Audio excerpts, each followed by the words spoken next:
Fillimisht falenderojmë Allahun Azza wa Jall që na ka bërë pjesëtar të fesë islame. Fesë me të cilën feja është i kënaqur Allahun subhanahu wa taala.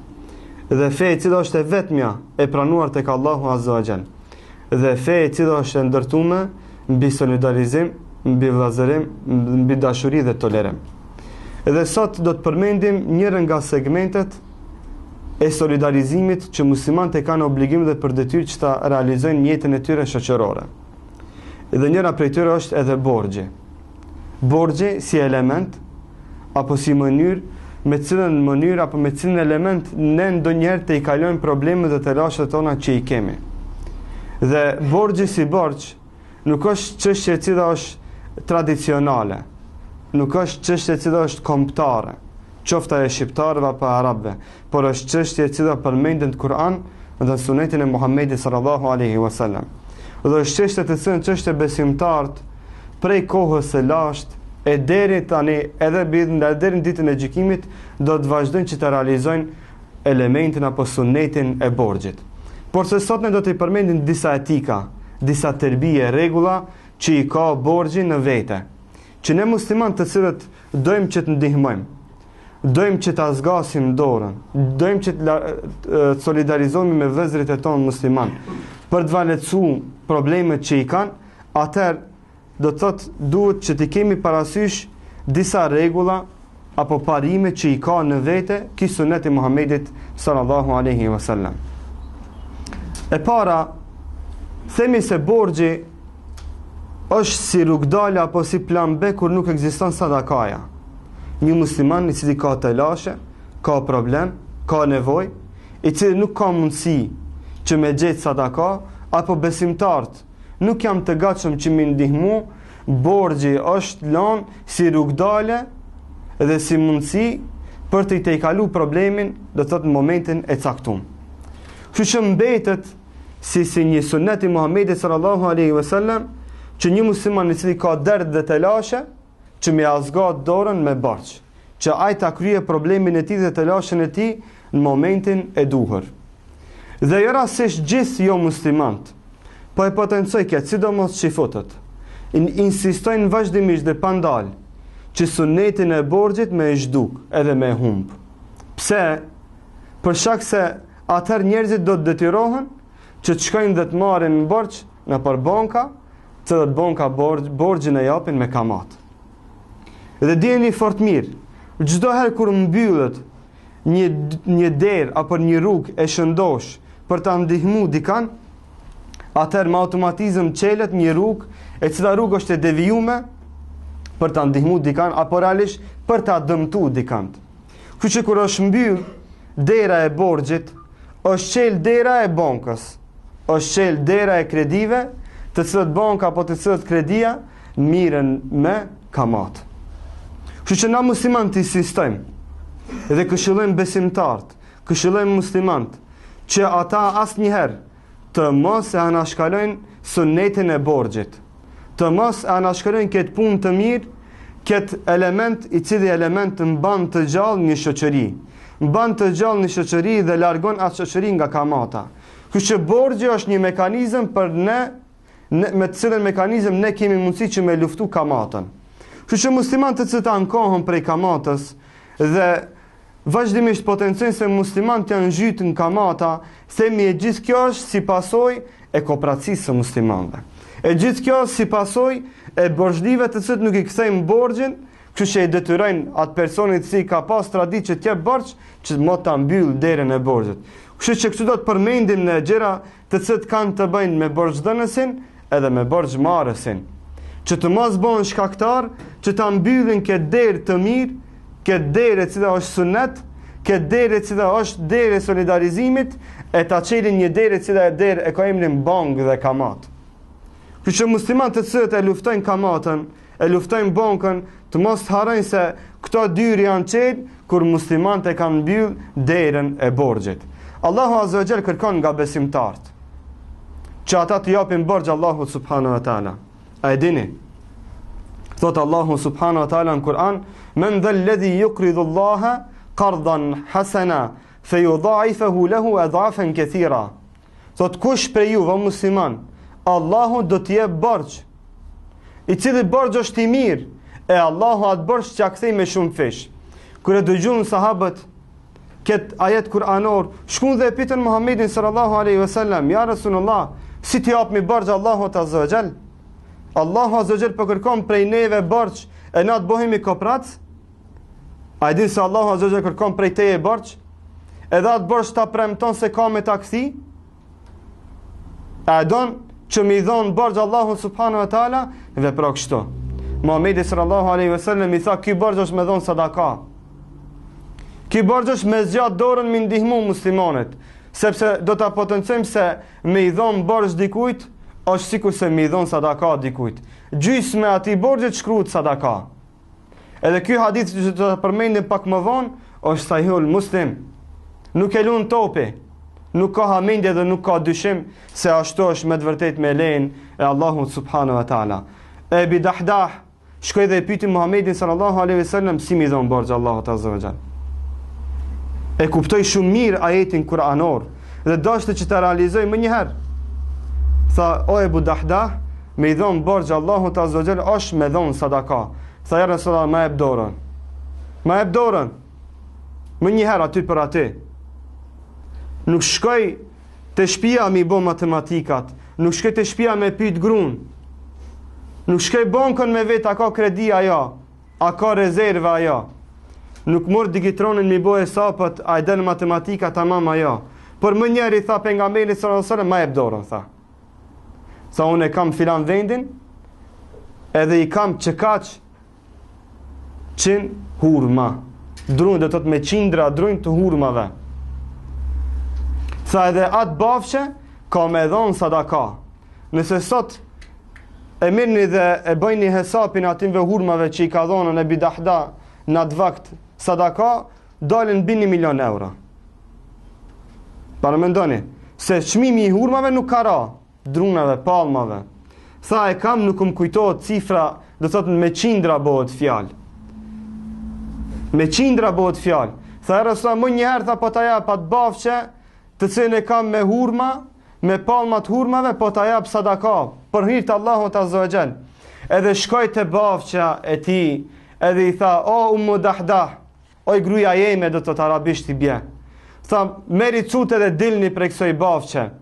Edhe hurmat të cilat ato culli kishin gojat e vetë o anxheri vamor. Tha, lene se mo kjo nuk është bafçe jon, sepse këtë bafçe kemi dhon borxh Allahut azza wa jall. Tha, o bo Ebu Dahdah, u kry. Le bejke i tha Ebu Dahdah, po të përgjigjem me dhone, po i përgjigjem thonjës tonde dhe po i rim bas fjallës tonde. Shiqoni çfarë gruaje. Bëhet fjalë për miliona, me i dhonë borxh Allahut azza wa jall. E a don me i dhonë Allahut azza wa jall borxh, ndihmoj muslimanëve.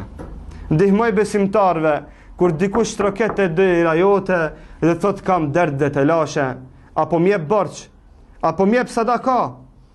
E nëse nuk ki mundësi me i dhonë sadaka spaku, qelja derën e borxhit dhe jepi borxh, bahun besimtari mirë dhe lidho me Allahun subhanahu wa taala. Thot Muhamedi sallallahu alaihi wasallam, men aqrada waraqan marratayn kana ka'adli sadaqatin marratan. Thot kush jep sadaka, kush jep borxh, kush jep borxh 2 herë. Thot i shkruhet sikur se njerë mi dhon krejt komplet sadaka. Sikur se ka ardhë njënit ka kërku borxh 2 herë ka 100 euro, apo ka 1000 euro borxh të kërkon. Ta cakton afatin, ta cakton ditën kur ka me t'i kthi. Edhe ti ja jep borxh. I jep herën e parë 100 euro, ja jep edhe herën e dytë 100 euro, bon 200. Çka thot Muhamedi sallallahu alaihi wasallam? Shkruhen sikur se mi dhon 100 euro sadaka. Apo çdo herë që ke dhon borxh, shkruhen se i ke dhon 50 euro sadaka. Ja ke dhon 100 borxh, 50 shkruhen sadaka. Kështu i ke dhon borxh edhe Allahut azza wa jall. E kur vin komentatorët e Kuranit edhe komentojnë këtë ajet kuranor që Allahu përmend se Allahut kush do mi dhon borxh, thonë se Allahu azza wa jall e ka përmend këto borxhin për shkak se borxhi është obligim për t'u kthy. Dhe Allahu azza wa jall thot unë atij të cilit jep sadaka ja bëj obligim vetes me kthy atë borxh në afat. Kur është ai afati? Kur ki më shumë ti nevojë. Kur ki më shumë ti zor për atë borxh me marr, ditën e Kiametit. Allahu Azza wa Jall nat afat ka me taksi ti atë borx, edhe ka obligim. E Allahu Azza wa Jall si them premtimet e veta. A don që Allahu Azza wa Jall me taksi një borx? A don që Allahu Azza wa Jall me ta shkryt një sevap? A don që gjysmët e parave me të shkryt sadaka? Jep borx, ndihmoj muslimanëve, sepse kjo është një mejdan i madh për me fitu sevape shumë të mëdha tek Allahu subhanahu wa taala. Thot Muhamedi sallallahu alaihi wasallam, inna Allaha fi auni al-abdi ma kana al-abdu fi auni akhihi. Allahu azza wa jall thot është në ndihmën e robit. Allahu subhanahu wa taala i rin afër robit të vet, përderisa robi i rin afër dhe ju ndihmon vëllezërve të vet. A don që me ndihmu Allahu subhanahu wa taala, ndihmoj atij të cilit ka zor. Zjatja dorën një pi borç. Ka ardhë 4 rokit në derën tënde, ka zor dert të rashe, kërkon borç, mos e kthe pra borç bosh, zgjatja dorën dhe jepi, sepse Allahu azza wa jall ka me të ndihmu edhe ti. Thot Muhamedi sallallahu alaihi wasallam, men sarrahu an yunajjihu Allahu min kurabi yawm al-qiyamah falyunaffis an mu'sirin aw yad'a anhu. Thot kush ka qef, kush dëshiron që Allahu azza wa jall në ditën e gjykimit t'ja te i kaloj një telashe që i ka, një gjuna, një gabim që i ka. Kush dëshiron? A dëshiron ti? Kush nuk dëshiron prej besimtarve që në ditën e kiametit, kur do të mlohemi me djerës nga sikletit që i kemi, që në atë zaman, në atë moment, në atë qast vështirë dhe trond, Allahu azza wa jall me na i fshin eve një gabim, me na largu një telashe. Thot kush don që atë ditë me u largu një telashe, një problem, falyunaffis an mu'sirin, le t'ja zgjatë dorën një besimtar i cili ka zor, ka telashe, au yad'a anhu, apo në t'ja falë, thot një borç, të cilin borç ja ka ai për t'ja kthy. Di mundësi ose zgjatja dorën jepi borç, ose nëse ta ka borxhin falja, ose nëse s'do mi dhon borç jepi sadaka. Zgjatja dorën nëse don që në ditën e kiametit, kur ti ke me kon në zor dhe ke me pas nevojë që dikush që me ta falë ndonjë gabim, ndonjë gjëna, e ai që ka me falë në atë ditë ka me qenë vetëm Allahu azza wa jall.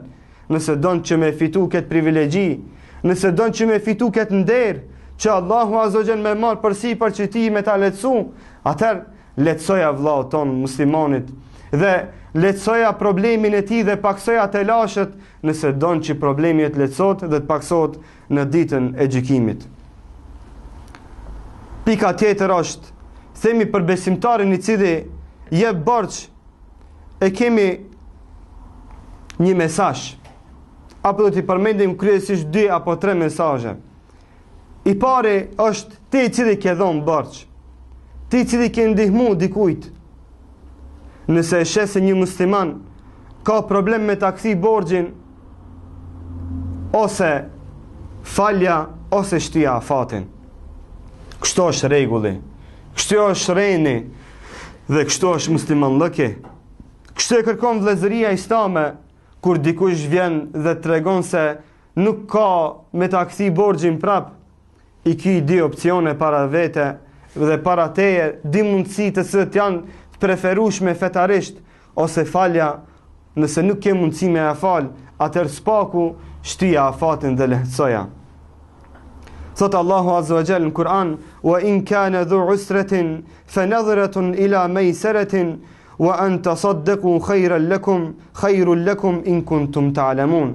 Thot Allahu azza wa jall, e nëse është nga besimtarët të cilët janë në çaste të vështira, kanë probleme ekonomike, fanadhratun ila maysara, shtinja thot me një afat në të cilin afat ai ka me pas mundësi me ta kthy prap. Shiqoni fanadhratun ila maysara ka ardhën.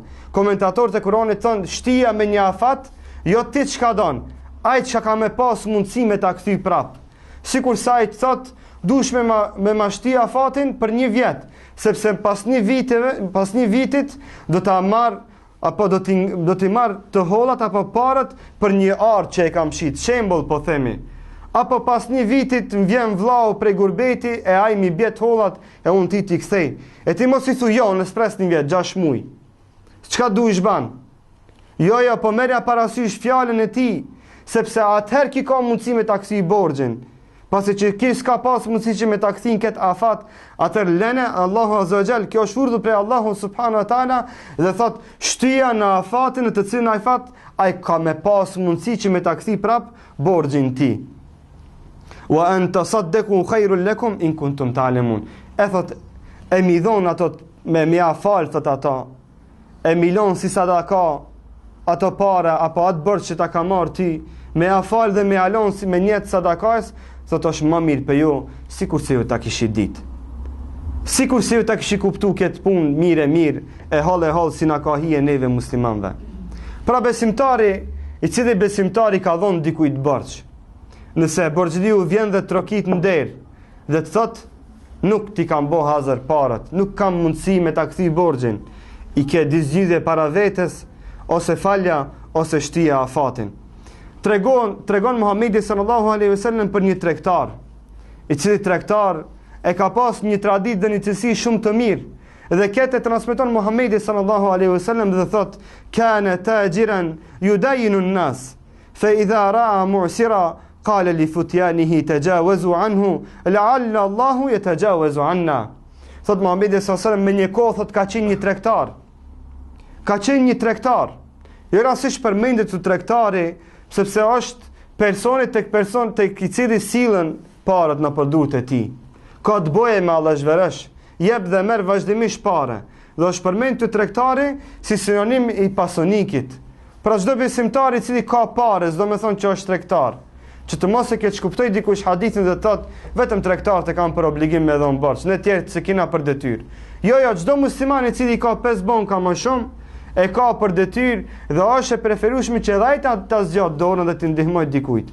Dhe thot Muhamedi sallallahu alaihi wasallam këtë hadith, thot me një kohë ka qenë një tregtar, i cili tregtar ju ka dhënë njerëzve borx. Hua. E thot ka pas tradit ki tregtar që kur e ka pa dikan se nuk ka mundësi me kësi borxhin prap, ju ka thonë evladëve vet dhe fëmijëve vet, tajawazu anhu, falani, leni, shtojeni, falani borxhin, e ndoshta thot Allahu edhe neve ka më na e fal. Dhe në fund hadithit thot Muhamedi sallallahu alaihi wasallam qal fatajawaz Allahu anhu, dhe Allahu thot ja fali këtij gabimet. Ja fali gjunahët. Ja ka fal gjunahët vetëm për një punë, sepse ky besimtar, ky tregtar e ka pas traditë të vetë që më ndihmu njerëzve, dhe ka pas traditë që dikush kur nuk ka pas mundësi që më ia kthi borxhin prap, ja ka fal me shpresë se Allahu do t'ia falë edhe atij borxhin prap.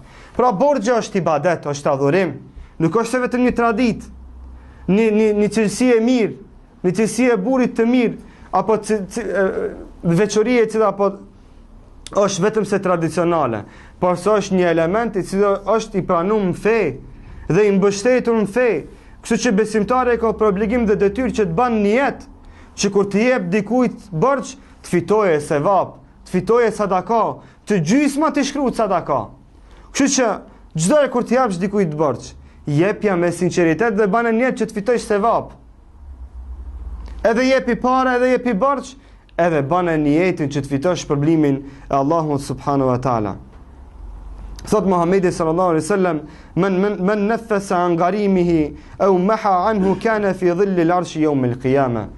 Thot Muhamedi sallallahu alaihi wasallam kush jashtin afatin apo kush i ndihmon një borxhlis apo jashtin afatin një borxhlis apo thot ja fal jafshin borxhin komplet, thot në ditën e gjykimit ka me qenë nën hijen e Allahut azza wa jall, nën arshin e Allahut subhanahu wa taala.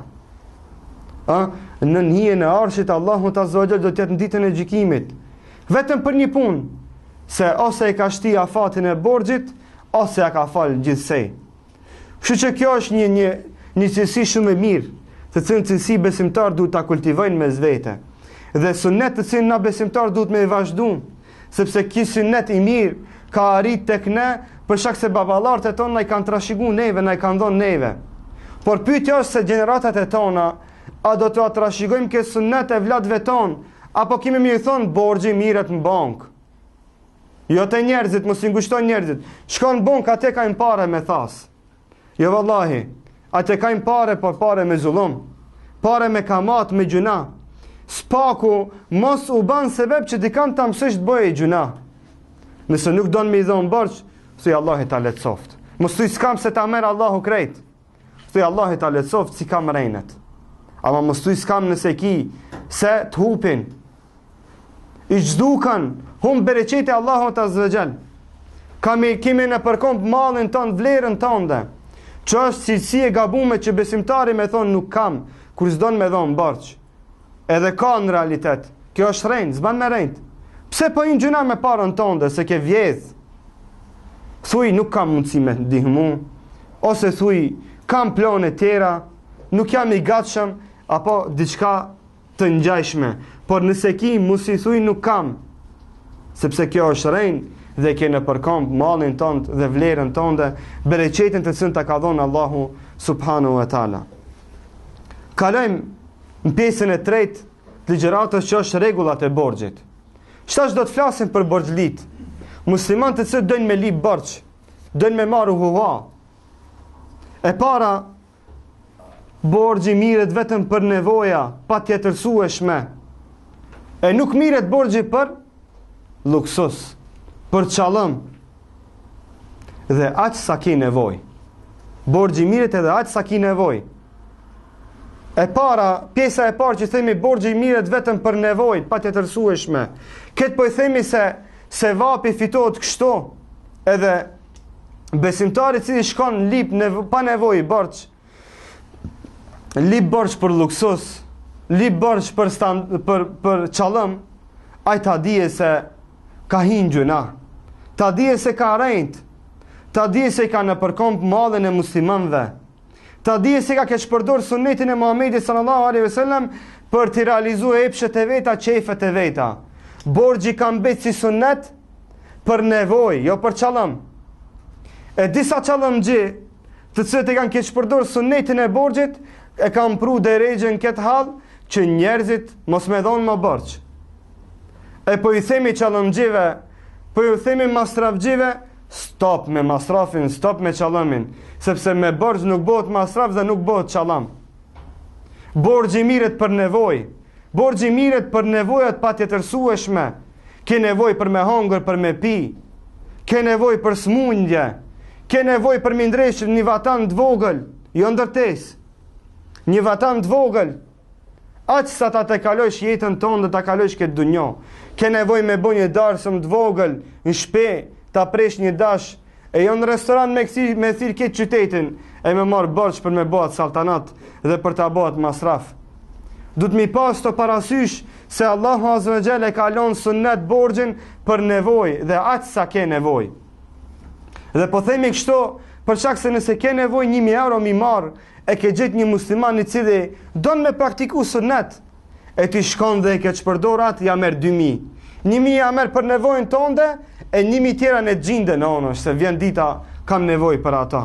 Jo vallahi, kjo është në përkombje mallit huj. Kjo është në përkombje sunetit Muhamedit sallallahu alaihi wasallam dhe keq përdorim i sunetit të borxhit. Kështu që ti i cili kërkon borxh, ke kujdes se për çka e lip borxhin, edhe sa ki e duke lip borxh. E dyta, merre borxhin me një që sa më shpejt me kthi. E mos e merr borxhin mi thon, ma se dash që dera e hangër. Ja bona sherin, e hangër forën, e kam i pa mo këto para, po shkruj nakëll mo këtë borxh. Besimtari s'ban kështu. Besimtari e merr borxhin edhe prej atij momenti që i ka marrë atë borxh në dorën e tij, ja fillon mu brengo se si ka me këti atë borxh apet. Ja fillon mu brengo sepse e ka marrë mallin e huaj në dorën e tij.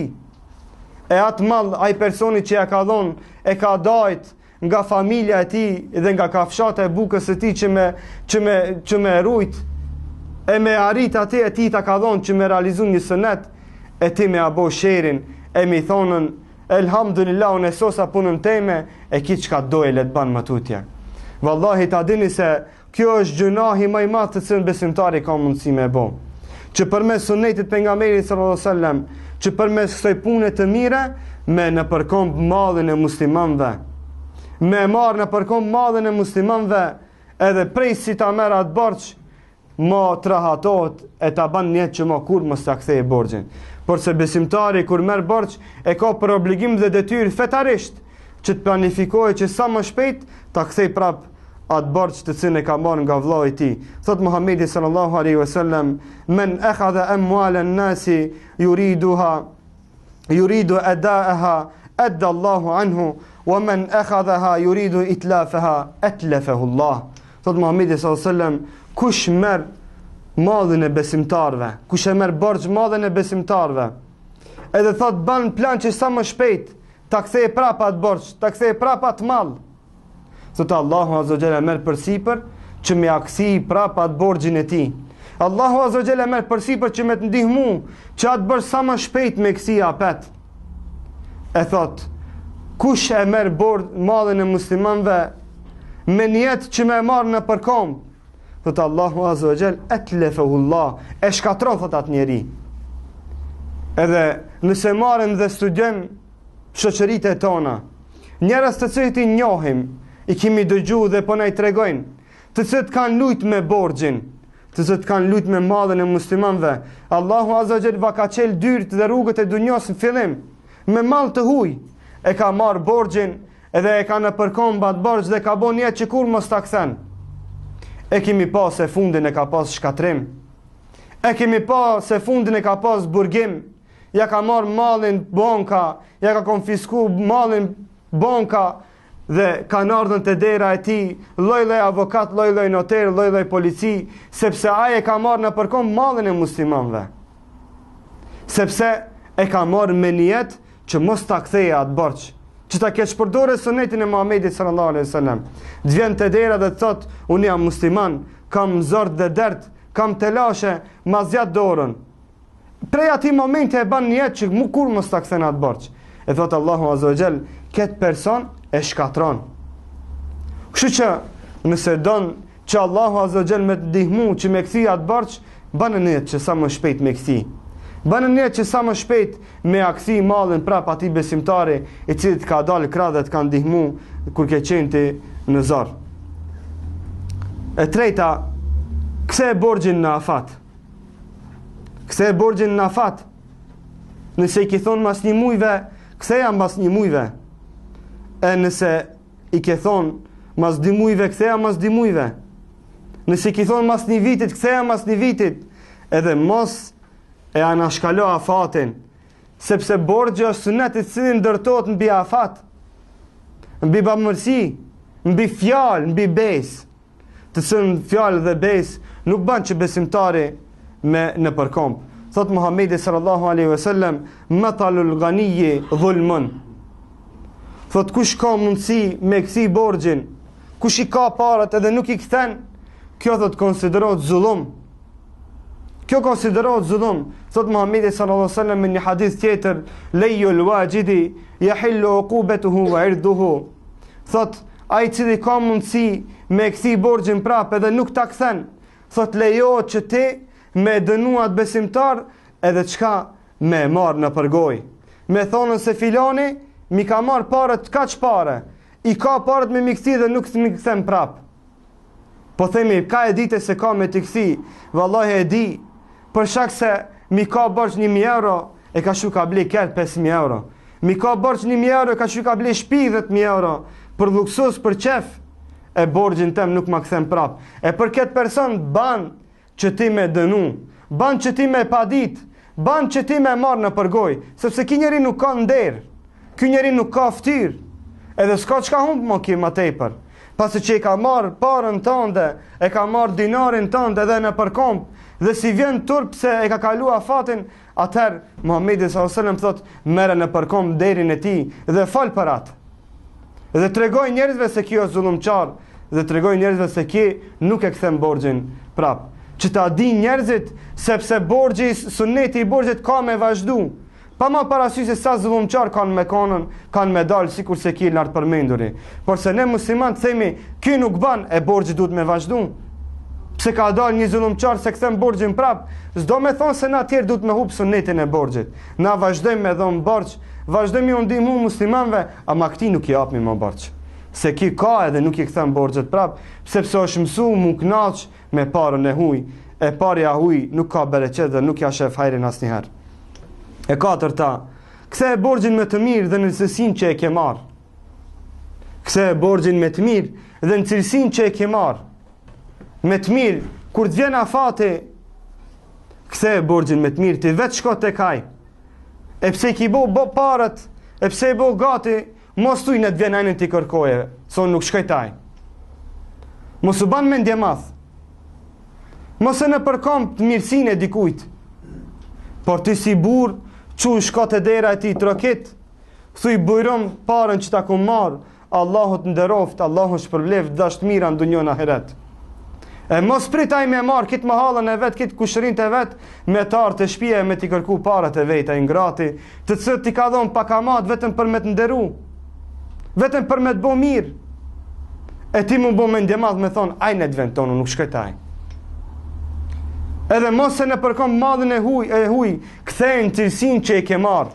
Nëse ja ke marr 1000 euro, i ki thon i ka me t'i kthi mas një vitesh 1000 euro, mos se ja fillon mas një vitit, thu çdo muj ka me t'i dhon ka 1 euro.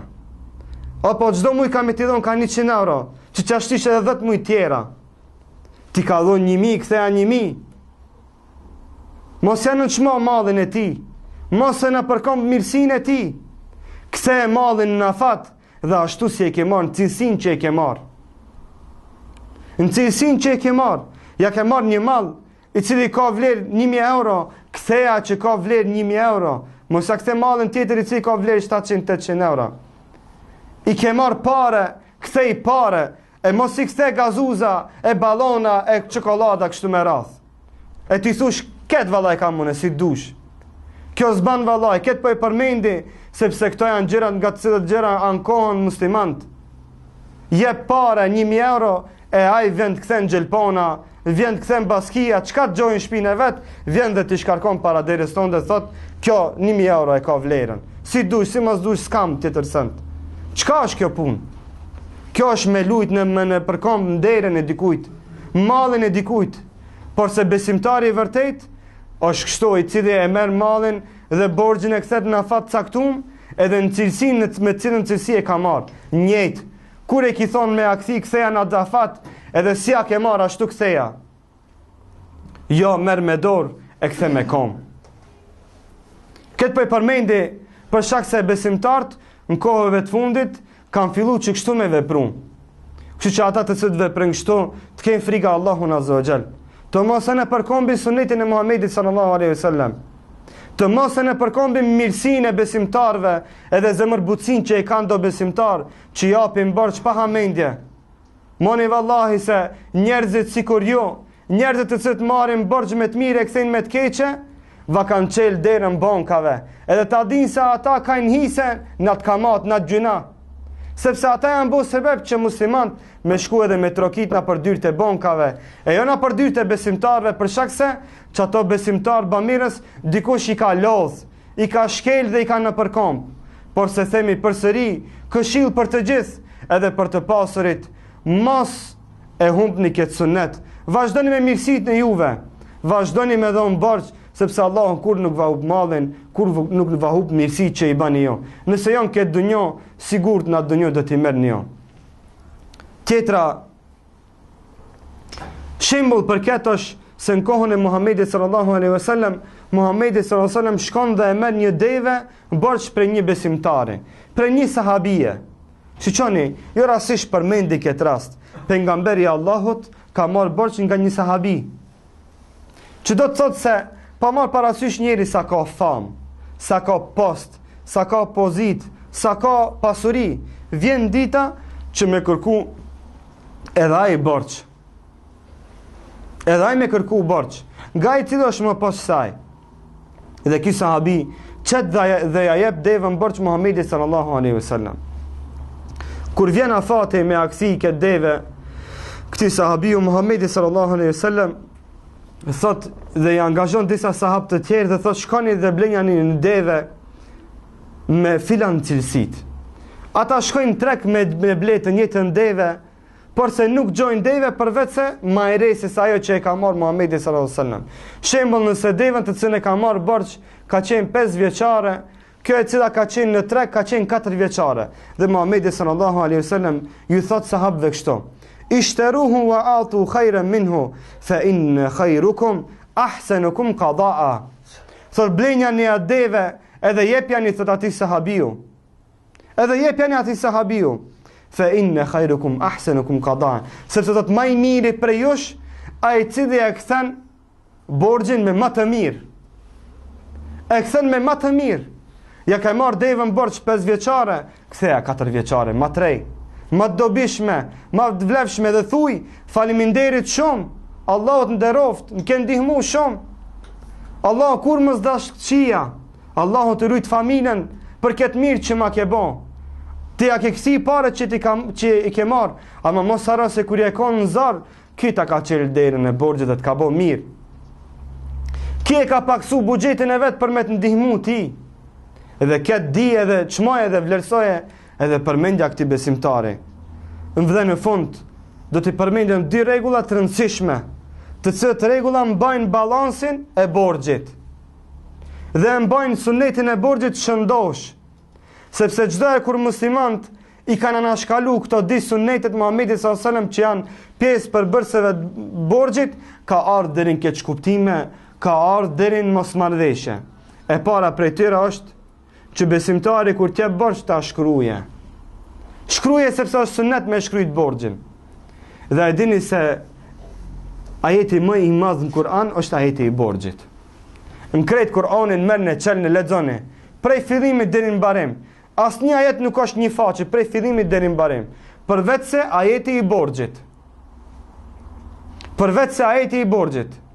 E keni në suratul Bekare, do thot ka fundi i surës Bekare, ajeti i cili flet për borxhin. Ajeti 282 apo 283. Merrni dhe lexoni që flet për të borxhin. Dhe ky ajet ka zbrit për sahabët dhe ju drejtohet sahabëve. Pse po i tham këtë? Sepse dikush ka mundësi të thotë se ne jemi vllazni, jemi musliman, jemi shokë, njohim njëri tjetrin, nuk kemi nevojë na me shkrujt. Jo vallahi, ky ajet kuranor ka zbrit mbi 7 kaçe për burrat të cilët janë konë ma musliman se ne, ma shok se ne, ma besnik se ne, ma fetar se ne. Ky ajet ka zbrit për Ebu Bekrin, për Omerin, për Uthmanin, për Alin, për pejgamberin sallallahu alaihi wasallam. Ha? A jemi na ma musliman se ata? Jo vallahi nuk jemi. E ma si ata e kanë praktiku këtë sunet dhe e kanë pa të udhës dhe lëshme që me praktiku këtë sunet, edhe në atë të cilët jemi musliman të shekullit 21, edhe ne u dashka me praktiku këtë sunet të Muhamedit sallallahu alaihi wasallam. Thot Allahu azza wa jall: "Ya ayyuhal ladhina amanu." O ju musliman. S'ka thonë jo ju njerëz. O ju musliman. O ju të cilët keni besu. Idha tadayantum bidaynin. Kur t'i jepni borxh me njëri tjetrit. Kur t'i jepni dikujt borxh. Ila ajalin musamma, ma afat caktum. I e borxh me afat caktum. Faktubuhu. Shkruajani. Edhe kjo feja është mënyrë urdhërore, është faul emër. Faktubuhu ka ardha ajeti kuranor. Do me thonë, në mënyrë urdhërore për ju themi, shkruajani këtë. Edhe pse shkrimi është suneti Muhamedit sallallahu alajhi wasallam, nuk është farz, nuk është obligim, ama është nga sunetit e Muhamedit sallallahu alajhi wasallam që borxhi mund shkruajt. Edhe kjo feja tregon se është sunet shumë i fortë, që muslimanët kur t'japin njëri tjetrit borxh me afat caktuar ta shkruajnë atë borxh, sepse kjo është më i shëndosh për ata, sepse kjo është më i mirë për ata. E dyta është që besimtarët me thirr dëshmitarët kur t'japin borxh. Thot Allahu azza wa jall: "Wastashhidu shahidayn min rijalikum fa illam yakuna rajulayn fa rajulun wa imra'atan." Thot kur t'jepni borxh, thirrni 2 dëshmitar nga burrat. Thirrni 2 burra dëshmitar që të dëshmojnë se ju jeni duke i dhënë borxh apo jeni duke e bë kontratën e borxhit mes vete. E thot nëse nuk ka burra, nëse nuk janë 2 burra, atëherë merrni 1 burr e 2 gra. Ama mos e leni pa hiç. Merrni 1 burr e 2 gra. Jo rastisht, sikur se të kishin punë e thjeshtë, sikur se të mos kish pas 2 burra, Allahu do të kishton merrni 1 burr, mjafton. Ama ja, çka ka thon? Nëse nuk ka dy burra, merrni një burr e dy gra, që njëra tjetrën ta këshillojnë ato dyja që të bëhen tamam sa një burr. Kjo është do të thotë suneti Muhamedit sallallahu alaihi wasallam që besimtar duhet me pas parasysh. Dhe duhet që borxhin ta ndërtojnë mbi këto dy shtilla, që është shkrimi dhe dëshmitarët.